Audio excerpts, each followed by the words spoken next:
আসুন দাদা, আসুন দিদি, আসুন আসুন খেয়ে দেখুন এই দোকানের খাবার।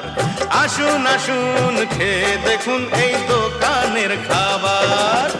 খেলে কিন্তু ঘুরে ফিরে আসতে হবে আবার। আসুন দাদা, আসুন দিদি, আসুন আসুন খেয়ে দেখুন এই দোকানের খাবার।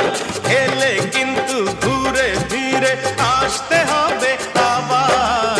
আসুন আসুন খেয়ে দেখুন এই দোকানের